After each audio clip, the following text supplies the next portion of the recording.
அல்லி விழியோரம் மஞ்சனத்தை தீட்டி அந்தி வண்ண பின்னல் மீது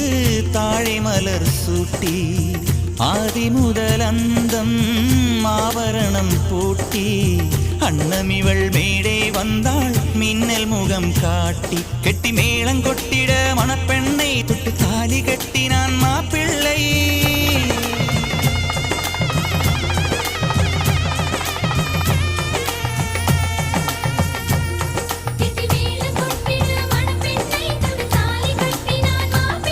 இந்த ஏழை நெஞ்சமும் நீ வாழ என்றும் பூக்கள் தூவும்